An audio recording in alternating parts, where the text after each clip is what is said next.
Hello, and welcome to the RVTV podcast, The Roanoke Valley Then and Now. On today's show, we are talking to author, historian, and former mayor of Roanoke, Nelson Harris, about the topic of historical markers. For many years, Mr. Harris has been very instrumental in helping to get historical markers installed around various locations in the Roanoke Valley. These historical markers are a visual sign that helps to educate the public about a particular person or event in the history of the Roanoke Valley. Thank you, Mr. Harris, for joining us today. Okay, so the first question for you is this. For someone not familiar with the process, what does it take to get a historical marker designated for a certain location? Well, you have to make a formal application, and that application has to contain a significant amount of research. And so the very first thing that happens is the staff at the Virginia Department of Historic Resources reviews the application and makes sure that it meets the standards for a state historic marker. So it has to have regional, state, or national significance. And then if you pass that benchmark, then the staff vets all the information that you've sent to make sure that what you've sent is correct and it's accurate and it's factual, and so they even do additional research. And then at that point, the application then moves to the next step, which is to the Virginia Department of Historic Resources Board for their approval. I say all of that, but also add this caveat. Currently, only 20 historic markers are approved per year for the entire state. So it's not like you just fill out an application and boom, here comes a state historic marker your way. So they have a number of these applications that are submitted, and they narrow them down to 5 or 6 per quarter that make the cut. And so it's a highly competitive process, and so you have to make sure that your research is right and that it meets those boxes that need to be checked on regional and state and national significance. And so it's always gratifying then to see the marker not only get approved, but then to have the marker go up and be unveiled and now for the public to see for years and decades to come. Okay, I have a list of several historical markers that have been installed over the past few years, and I would like for you to give a brief synopsis about each one for our listening audience. The first one is the birthplace of Henrietta Lacks. A state historic marker for the birthplace of Henrietta Lacks in Perry Park in the city of Roanoke, actually at the corner of Norfolk Avenue and 12th Street Southwest, because her home once stood here, her birth home, at 28 12th Street. I think that the fact that this marker is in the Hurt Park neighborhood reminds us that every neighborhood, every section of this city is important to the overall history and wonderful heritage of the city of Roanoke. And a lot of times we think of Roanoke's history being, in the downtown area or something like that, but we're reminded that history has happened all over our city. And this history happens to have not only state but national and even international significance. So right here in the Hurt Park neighborhood of our city, we're celebrating an amazing piece of national history. Henrietta Lacks is a significant figure in medical history. And so the history of where you live is even more important because history shapes us, it informs us, it enlightens us, it inspires us, and sometimes it reminds us of things that should have been done differently, which is a little bit of the case here with the life story of Henrietta Lacks. But I think it helps to educate Roanokers on the remarkable elements of the history of this city and of this valley. And these state historic markers do that because they tell a story. I mean, they have text on them that people can read and learn from. And in this case, it truly, literally and figuratively marks the spot where history happened. And so that's why it's important. For the next historical marker, can you talk about the one located at Virginia Western Community College? The state historic marker for Virginia Western Community College. It was the first institution within the community college system in Virginia to open for classes in 1966.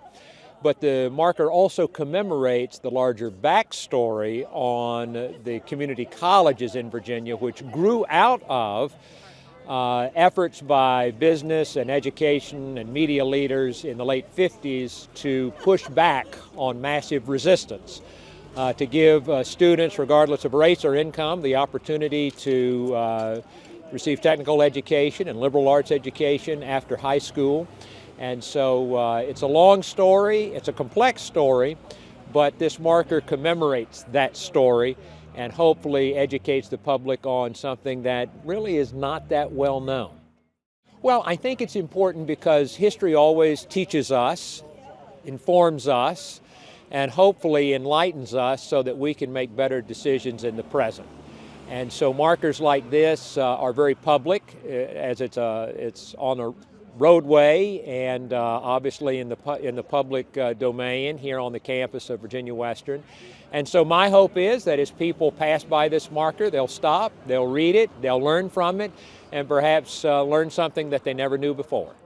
Now, we're going to talk about several historical markers located in the Gainsborough neighborhood in the city of Roanoke. The first one is the Gainsborough Branch Library. The state historic marker for the Gainsborough Branch Library, and Virginia Lee, who was the librarian here for 42 years, and for the work she did. I think it's important because so much history gets lost, on the general public. For people like me that are interested in local history, we might be aware of some things, but for the general public, these historic markers serve to educate the public about, in this case, this particular library and the librarian that worked here. And it educates them about information and stories that they may have otherwise been completely unaware of. And so, my goal, my passion is to, celebrate local history. So if somebody walks by this marker tomorrow, 10 years from now, 40 or 50 years from now, reads it and says to themselves, gee, I never knew that. Mission accomplished. I hope future generations will take away that from this particular marker, it's both celebratory and cautionary. It's celebratory in that it marks the energy, the passion, the commitment, the dedication of Virginia Lee as a librarian and to the work she did here. But it's cautionary in the sense that there were forces at work in that day in the city that did not want her to do what she did. And so that's one of the great things about history. It can inform us, it can inspire us to both emulate what has happened in the past, but also to do it differently from what happened in the past. And so a little bit of both is on the Gainsborough Branch Library marker. Moving on from the library to the next historical marker located nearby is for the Clater Memorial Clinic. Well, the Clater Memorial Clinic opened in 1948, and at the time of its opening, it was one of the first, and certainly the first in Western Virginia, medical clinic that was owned and operated by a black family during the era of segregated medicine.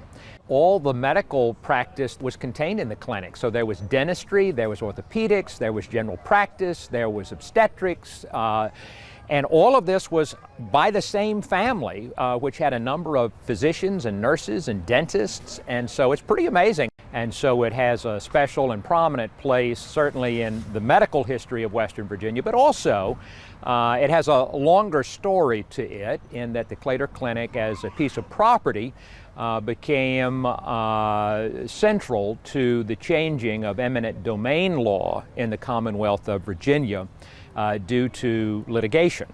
And it ultimately led to an amendment to, again, the Commonwealth's Constitution. And so it really has a large history to it.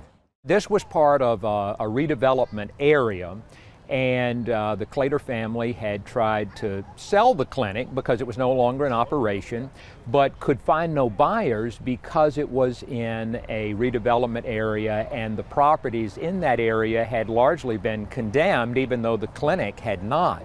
And so it remained in this kind of state of limbo literally for decades. the Claytor family filed litigation against being able to hold a piece of property in limbo that long under eminent domain. They prevailed, and because of that court case, the state legislature voted to amend, and then by popular vote, it had to be put to the ballot to amend the Constitution of the Commonwealth. Ultimately, the Constitution changed, disallowing that practice in our state. Well, when the clinic opened in 1948, this section of Gainsboro was alive and well, and a very vibrant business district, entertainment district, and so this clinic was quite prominent in that, and it really is one, next to the library, one of the last remaining vestiges of old historic Gainsboro left.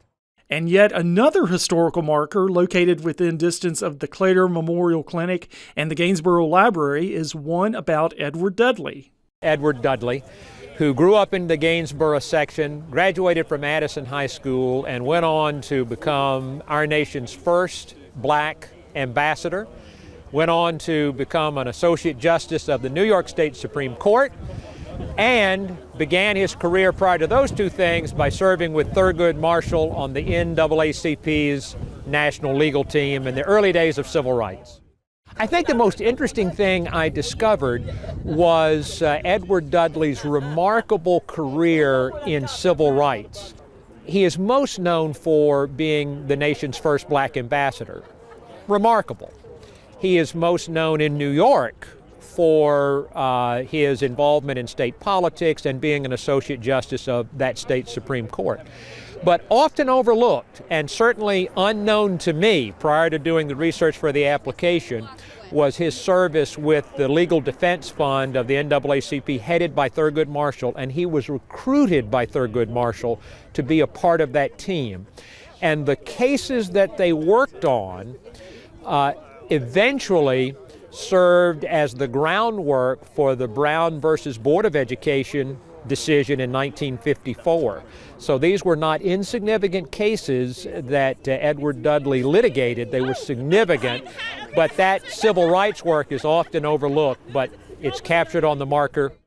Well, I think just physically and visibly, these markers immediately, because of their close proximity to each other, say that this area, this neighborhood of Gainsboro, is historically significant.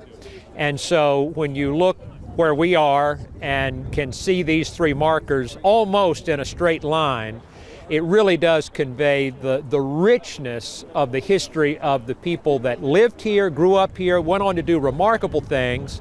And so it just reminds us as Roanoke that the Gainsboro area has a remarkable history and deserves to be celebrated and needs to be told. And now, can you talk about one of the more recent historical markers that was installed in honor of Arthur Taubman? Arthur Taubman, who was a longtime resident of the city of Roanoke. Well, the aspects of his life are just remarkable. Most people will remember Arthur Taubman for being the founder of what is today Advance Auto Parts, which of course is a global and international retailer.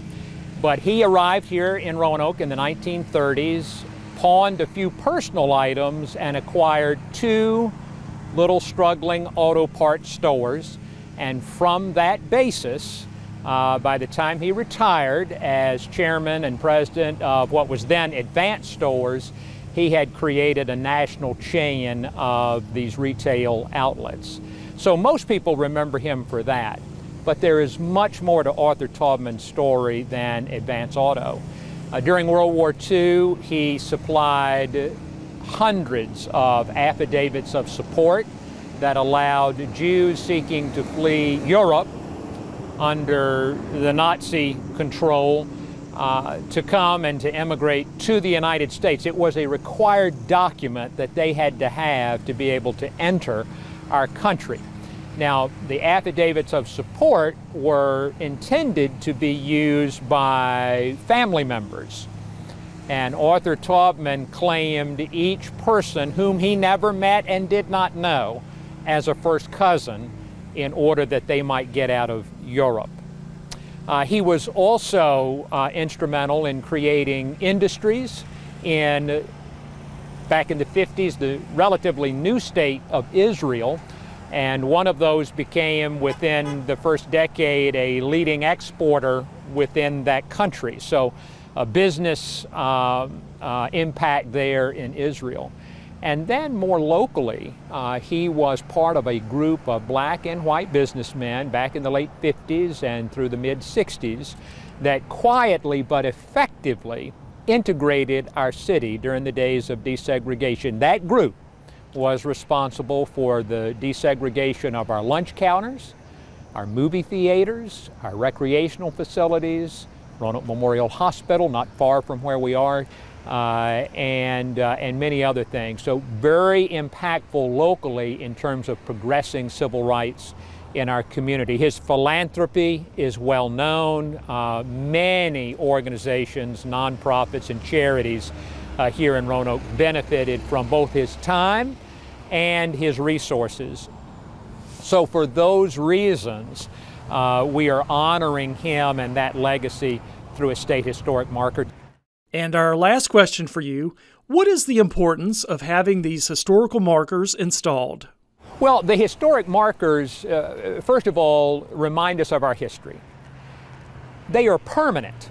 So unlike an article in a newspaper or a magazine that is just kind of for the moment, these markers will remain long after I'm gone, and they are textual. So it's not just the name of someone on a building and kind of leaving people wondering, well, wonder who they were or what did they do.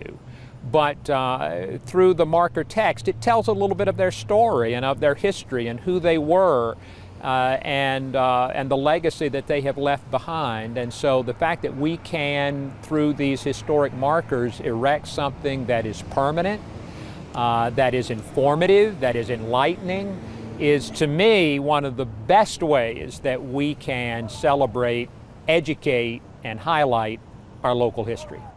Well, thank you, Nelson Harris, for joining us today and giving us a lot of information about historical markers. And thank you for listening to the RVTV podcast, The Roanoke Valley, Then and Now. If you like this episode, be sure to subscribe to our YouTube channel and follow us on Facebook and Instagram. And we'll see you next time.